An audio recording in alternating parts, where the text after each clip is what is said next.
Hello friends, welcome to my YouTube channel. My name is Harjeet Kaur. हम कर रहे हैं लूसेंट जी के और उसमें हमारा बायोलॉजी चल रहा है और आज हम शुरू करेंगे बाकी के जो रहते हैं न्यूट्रिएंट्स। हमने लास्ट करे थे दो न्यूट्रिएंट्स, एक कार्बोहाइड्रेट और एक करा था प्रोटीन। आज हम शुरू करेंगे फैट से। जो फैट होता है उसमें बेसिकली ग्लिसरॉल होता है और फैटी एसिड्स होते हैं। इनफैक्ट जो फैट होता है उसमें कार्बन, हाइड्रोजन और ऑक्सीजन भी प्रेजेंट होते हैं, बट जो इनकी क्वांटिटीज है वो अलग अलग होती है। जैसे कार्बोहाइड्रेट में हमने पढ़ा था, कार्बोहाइड्रेट में कार्बन, हाइड्रोजन और ऑक्सीजन अच्छे खासे होते हैं। तो कार्बोहाइड्रेट के कंपैरेटिवली फैट्स में ऑक्सीजन जो होती है वो कम होती है, बट होती जरूर है। नॉर्मली जो फैट्स होते हैं वो रूम टेम्परेचर पे सॉलिड होते हैं। रूम टेम्परेचर कितना होता है? 20 डिग्री सेल्सियस। नॉर्मल जो फैट्स है 20 डिग्री सेल्सियस पे वो सॉलिड स्टेट में होते हैं। बट अगर रूम टेम्परेचर पे कोई फैट लिक्विड स्टेट में है तो इट मीन्स वो क्या है, वो ऑयल की कैटेगरी में आएगा। ठीक है, जो फैट्स होते हैं इसमें घी भी आता है, ऑयल भी आता है। जो घी होता है वो 20 डिग्री पे सॉलिड स्टेट में आ जाता है, बट जो ऑयल होता है वो 20 डिग्री में भी लिक्विड स्टेट में ही रहता है। जो फैटी एसिड्स होते हैं ये दो तरह के होते हैं, एक होते हैं सैचुरेटेड फैटी एसिड्स और एक होते हैं अनसैचुरेटेड फैटी एसिड्स। क्या होते हैं? ये फैट्स में ही होते हैं प्रेजेंट। तो बेसिकली जो फैट्स है वो दो तरह के होते हैं, सैचुरेटेड फैट्स और अनसैचुरेटेड फैट्स। जो सैचुरेटेड फैट्स होते हैं ये रूम टेम्परेचर पे सॉलिड होते हैं और जो अनसैचुरेटेड फैट होते हैं ये रूम टेम्परेचर पे लिक्विड स्टेट में होते हैं। जो सैचुरेटेड फैट है, अब ये अगर आप ज्यादा कंज्यूम करोगे अपनी डाइट में तो इसकी वजह से बहुत सारी हार्ट डिजीजेस होती है। ठीक है, जो अनसैचुरेटेड फैट है थोड़े बहुत तो चलो ठीक है, डाइट में आप ले रहे हो तो गुड फॉर हेल्थ, बट अगर एक्सेस में आप अनसैचुरेटेड फैट भी कंज्यूम कर रहे हो तो वो भी हेल्थ के लिए अच्छे नहीं है। जो कोलेस्ट्रॉल वगैरह बढ़ने लग जाता है तो वो अनसैचुरेटेड फैट की वजह से ही होता है। अनसैचुरेटेड फैट्स की एग्जांपल हो गई फिश ऑयल हो गया, वेजिटेबल ऑयल हो गया, और सैचुरेटेड फैट में आ गया कोकोनट ऑयल, पाम ऑयल। अब जो फैट है, अगर 1 ग्राम फैट आप ले रहे हो तो उससे आपकी बॉडी को मिलेगी 9.3 किलो कैलोरी एनर्जी मिलेगी। नॉर्मली जो अडल्ट है, एक अडल्ट पर्सन है, उसको 20 to 30% जो एनर्जी है वो फैट से मिलती है। लास्ट हमने कार्बोहाइड्रेट्स में पढ़ा था कि 50 to 75% जो एनर्जी है वो कार्बोहाइड्रेट से मिलती है। ठीक है, 50 to 70% एनर्जी कार्बोहाइड्रेट से मिलती है और 20 to 30% जो एनर्जी है वो मिलती है फैट से।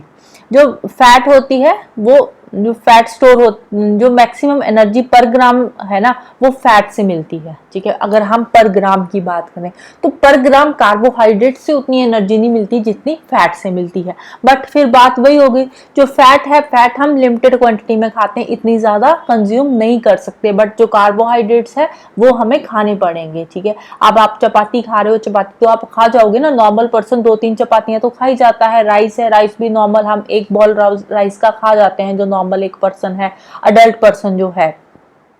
तो जो कार्बोहाइड्रेट्स है वो आप ज्यादा कंज्यूम कर सकते हो, बट फैट्स ज्यादा कंज्यूम करने पॉसिबल नहीं है। आप घी कितना ज्यादा खा लोगे? ज्यादा से ज्यादा हार्डली 1 चम्मच ले लोगे, 2 चम्मच ले लोगे, इससे ज्यादा घी आपको हजम होगा ही नहीं। बट फैट्स में जो एनर्जी पर ग्राम होती है वो ज्यादा होती है। रीजन बीइंग फैट हम कंज्यूम भी तो कम करते हैं ना, इतना ज्यादा फैट तो हम कंज्यूम कर भी नहीं सकते। तो इसीलिए जो एनर्जी है 20 to 30% वो हमें फैट से मिलती है और 50 to 75% कार्बोहाइड्रेट से मिलती है। कार्बोहाइड्रेट्स हम ज्यादा क्वांटिटी में कंज्यूम करते हैं कंपैरेटिवली टू फैट्स। अब फैट्स के हमारी बॉडी में काम क्या है? फैट से हमारी बॉडी को एनर्जी मिलती है। जो फैट होती है वो हमारी बॉडी में अंडर द स्किन वो स्टोर होती है। ठीक है, जो स्किन होती है ना, स्किन के अंदर वाली साइड जो फैट होती है वहां पे स्टोर होती रहती है और ये क्या करती है, बॉडी से जो हीट है वो लॉस होने से रोकती है। ठीक है, इसीलिए जो थोड़े से मोटे पर्सन होते हैं तो उनको जो गर्मी है वो ज्यादा लगती है, सर्दी उनको कम लगती है, क्योंकि उनकी जो अंडर स्किन जो फैट है ना वो बहुत ज्यादा स्टोर हुई होती है। फूड को टेस्टी बनाते हैं। आप घी में तल तल के पराठे खाओगे या कोई भी सब्जी खाओगे तो ऑब्वियसली टेस्टी तो बनेगी ही। हमारी बॉडी को इंजरी से बचाती है फैट। अब अंडर स्किन जो अगर थोड़ी बहुत आपके फैट है तो बॉडी को कहीं ना कहीं इंजरी से बचाएगी ही बचाएगी। अगर ज्यादा फैट है इंजरी से तो बचाएगी, बट उसके फिर नुकसान भी बहुत ज्यादा हो जाते हैं। अगर हमारी बॉडी में फैट की कमी हो जाए तो उस केस में क्या होता है, हमारी स्किन ड्राई हो जाती है, जो बॉडी का वेट है वो कम होना शुरू हो जाता है और बॉडी की डेवलपमेंट बंद हो जाती है। अगर हमारी बॉडी में फैट ज़्यादा हो जाए तो फैट ज़्यादा होने से हमारी बॉडी क्या है, वो फैटी हो जाती है, पर्सन ओबीज हो जाता है, मोटा हो जाता है, हार्ट डिजीजेस उसको हो जाती है, ब्लड प्रेशर बढ़ जाता है, कोलेस्ट्रॉल बढ़ जाता है, सारी चीज़ें उसकी बढ़ जाती है जब बॉडी में फैट बढ़ता है। तो फिर इसमें एक टर्म आती है रेंसिडिटी। रेंसिडिटी क्या होता है? रेंसिडिटी होता है जब फैट्स एंड ऑयल्स की ऑक्सीडेशन होती है और उसके बाद जो फूड में जो ऑयल होता है उसका टेस्ट और स्मेल चेंज हो जाता है। तो ये वाला जो प्रोसेस है इसको बोलते हैं रेंसिडिटी। फिर नेक्स्ट हमारा न्यूट्रिएंट आ गया विटामिन। विटामिन की इन्वेंशन करी थी सर एफ.जी. हॉपकिंस ने, और जो टर्म विटामिन है ये किसने दी थी? ये दी थी फंक ने। विटामिन क्या होते हैं? विटामिन ऑर्गेनिक कंपाउंड्स होते हैं, बट ये हमारी बॉडी को मिन्यूट क्वांटिटीज में चाहिए होते हैं, इतनी ज्यादा क्वांटिटी में नहीं चाहिए होते, जैसे कार्बोहाइड्रेट्स, प्रोटीन्स, फैट्स हमने पढ़े हैं ना। तो उस तरह से जो विटामिन है, विटामिन भी हमारी बॉडी के लिए जरूरी है, बट ये थोड़ी सी क्वांटिटी में ही सफिशिएंट होते हैं।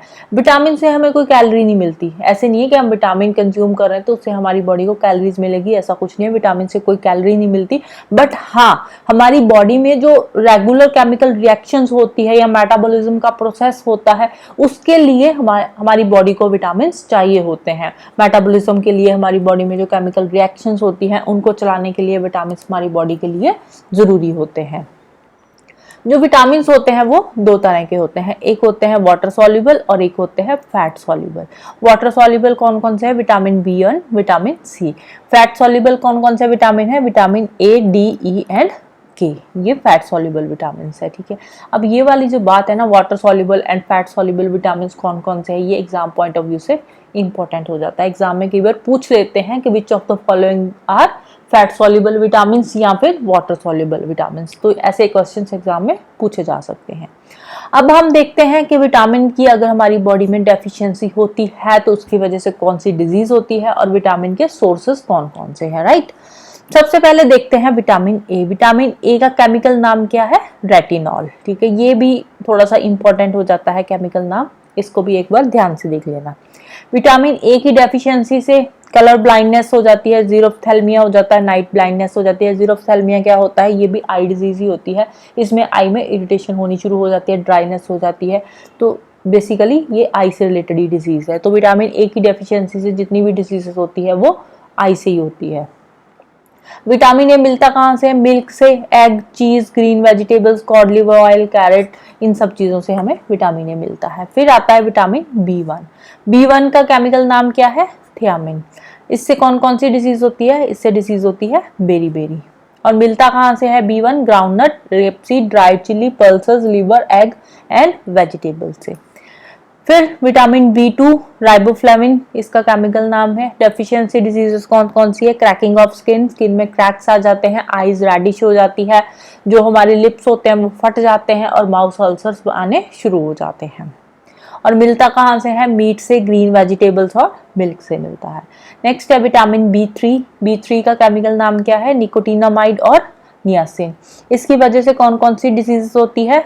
हमारे जो बाल है वो वाइट होने शुरू हो जाते हैं, whitening of hair, mentally retardness होनी शुरू हो जाती है, मेंटली बंदा थोड़ा सा अपसेट हो जाता है, डर्मेटाइटिस स्किन डिजीज होती है जिसमें स्किन ड्राई सी हो जाती है, मतलब फटनी सी शुरू हो जाती है, और पिलाग्रा। ठीक है, पिलाग्रा में क्या होता है?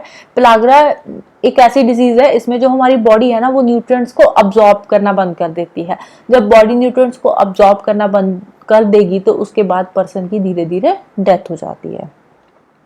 और विटामिन बी3 के सोर्सेस क्या है? मिल्क हो गया, मीट हो गया, नट, टमाटो, शुगर केन, ये है बी3 के सोर्सेस। नेक्स्ट आता है विटामिन बी5। बी5 का केमिकल नाम क्या है? Pantothenic acid. और इसकी वजह से डिजीजेस कौन सी होती है? इंसोम्निया, इरिटेबिलिटी, रात को नींद आनी बंद हो जाती है। कहाँ से मिलता है? मीट, ग्राउंड पोटैटो, टोमेटो, नट, लीफी वेजिटेबल्स, और इन सब चीजों से ये मिलता है। सॉरी, इंसोम्निया में क्या होता है? नींद ज्यादा आती है, ऐसे पर्सन को लगता रहता है थका थका सा कि अभी सोना है, सोकर उठता है, फिर से नींद आने लग जाती है। फिर नेक्स्ट है विटामिन बी6। विटामिन बी6 का केमिकल नाम है पिरिडॉक्सिन। पिरिडॉक्सिन से कौन कौन सी डिजीजेस होती है? एनीमिया, स्किन डिजीज और डिप्रेशन। ठीक है, एनीमिया में बॉडी में जो हमारा ब्लड होता है, ब्लड में आरबीसीज की कमी आ जाती है। स्किन डिजीज, स्किन से रिलेटेड बीमारियां होनी शुरू हो जाती है और पर्सन डिप्रेशन में रहना शुरू कर देता है। और इसके सोर्सेज कौन कौन से हैं, लीवर हो गया, मीट, ग्रेन्स, राइस ब्रेन, ये इसके सोर्सेज है। जो लीवर है ना, लीवर बेसिकली ये किसी का भी हो सकता है, ठीक है। जैसे कि आप मटन खाते हो तो उसका लीवर हो गया, या फिर बीफ लेते हो बीफ का लीवर हो गया, तो ये वो वाला सोर्स है। विटामिन B7, इसका केमिकल नाम क्या है, बायोटिन। और इसकी वजह से डिजीजेस कौन कौन सी होती है, पैरालिसिस हो जाता है, बॉडी पेन होनी शुरू हो जाती है, और हेयर फॉल होना शुरू हो जाता है। और मिलता कहाँ से है, meat, egg, liver, milk, nuts, whole grain, इन सब चीजों से ये मिलता है। फिर है विटामिन B11, इसका नाम है फॉलिक एसिड, और इसकी डेफिशिएंसी से अनीमिया होता है और डिसेंट्री होती है। डिसेंट्री बेसिकली क्या है, ये इंटेस्टाइन में इन्फेक्शन हो जाती है और पर्सन को डायरिया हो जाता है। मिलता कहाँ से है, पल्सेस, लिवर और एग से। नेक्स्ट है विटामिन B12, B12 का नाम है साइनोकोबैलामिन, और इसकी वजह से डिजीजेस कौन कौन सी होती है, pernicious anaemia, jaundice, pteroyl glutamic and ankle oedema. मिलता कहाँ से है, मीट, मिल्क से मिलता है। विटामिन C का नाम एस्कॉर्बिक एसिड है। बीमारियां कौन सी होती है, स्कर्वी हो गया, swelling of gums, bleeding gums, दांतों में से खून आना शुरू हो जाता है। मिलता कहाँ से है, सिट्रस फ्रूट्स लाइक लेमन हो गया, ऑरेंज हो गया, टमाटो हो गया। इसके अलावा source substances like chilli sprouted grains हो गए। फिर नेक्स्ट है विटामिन डी का क्या नाम है, कैल्सीफ्रॉल, और इसकी डेफिशिएंसी से कौन कौन सी डिजीजेस होती है, बच्चों में रिकेट्स हो जाती है और अडल्ट्स में ऑस्टियोमलेशिया। बेसिकली विटामिन डी की डेफिशिएंसी से बोन्स जो है वो वीक हो जाती है। बच्चों को जब रिकेट्स होता है तो उनके जो टांगे होती है वो टेढ़ी हो जाती है, हाथ भी थोड़े से टेढ़े से हो जाते हैं, कूनियों से मुड़ जाते हैं। तो सोर्सेज इसके क्या है, fish liver oil, milk, eggs, ये इसके सोर्सेज है। विटामिन ई का नाम क्या है, tocopherol, deficiency disease, less fertility, fertility कम हो जाती है। तो मिलता कहाँ से है, leafy vegetables, milk, butter, sprouted wheat, vegetable oil, ये सारे इसके सोर्सेस है। नेक्स्ट है विटामिन के। विटामिन के का नाम क्या है, फाइलोक्विनोन, और deficiency disease, non clotting of blood, blood clotting होनी बंद हो जाती है। अगर कहीं पे चोट लगती है तो खून बहता रहता है, क्लॉट नहीं होता, वहां पे ब्लड का क्लॉट नहीं बनता। सोर्सेस क्या है इसके, tomato, soybean oil, green vegetables, alpha, ये सारे इसके सोर्सेस हैं। अब विटामिन के रिगार्डिंग और कुछ एडिशनल इंफॉर्मेशन है। जो विटामिन B12 है उसमें होता है कोबाल्ट। अब जो विटामिन है ना, विटामिन की सिंथेसिस हमारी बॉडी में नहीं होती, हमारी बॉडी मतलब खुद विटामिन नहीं बनाती, हमें विटामिन फूड के साथ लेने पड़ते हैं। विटामिन की जो डेफिशिएंसी है बॉडी में उसको फुलफिल करने के लिए हम विटामिन फूड के साथ लेते हैं। मोस्टली विटामिन हमारी बॉडी में सिंथेसाइज नहीं होते, हमारी बॉडी खुद नहीं बनाती, बट कुछ विटामिन होते हैं जो हमारे बॉडी बना देती है, लाइक विटामिन डी हो गया, विटामिन के हो गया। विटामिन डी क्या है, जब हम धूप में बैठते हैं तो उस टाइम पे हमारी बॉडी जो है वो विटामिन डी बनाती है, खुद बनाती है, तो हमारी बॉडी में वो सिंथेसाइज होता है। विटामिन डी की डेफिशिएंसी से bleeding gums, falling of teeth, ये सारी चीजें हो जाती है, बोन्स, हड्डियां कमजोर हो जाती है, और जो हमारी बॉडी पे अगर कहीं जख्म होता है तो वो जल्दी जल्दी ठीक नहीं होता। जो कैल्शियम की डेफिशिएंसी होती है ना, ये बेसिकली कहीं ना कहीं विटामिन डी की डेफिशिएंसी होने की वजह से ही होती है। जब हमारी बॉडी में विटामिन डी नहीं होता, विटामिन डी बनना बंद हो जाता है, या हम विटामिन डी लेना बंद कर देते हैं डाइट में, तो हमारी बॉडी में विटामिन डी की डेफिशिएंसी हो जाती है, विटामिन डी कहीं ना कहीं एब्सेंट हो जाता है हमारी बॉडी में, तो उस केस में ही कैल्शियम की डेफिशिएंसी आती है हमारी बॉडी में। नेक्स्ट विटामिन डी की जो सिंथेसिस है वो हम धूप में बैठते हैं तो विटामिन डी हमें मिल जाता है, तो ये चीज मैं आपको बता चुकी हूँ। विटामिन ए जो होता है ये हमारे लिवर में स्टोर होता है। जो हम कभी कभार डाइट में पॉलिश्ड राइस खाते हैं ना, बाजार से लाकर हम अपनी डाइट में खाते हैं, तो उसकी वजह से बेरी बेरी नाम की डिजीज होती है। अब विटामिन सी का जो सबसे अच्छा सोर्स है वो क्या है, आंवला। आंवला में सबसे ज्यादा विटामिन सी होता है, right. So that's all about today. तो जाने से पहले वीडियो को लाइक कर देना, शेयर कर देना और चैनल को सब्सक्राइब कर लेना। Thank you, bye bye and have a nice day.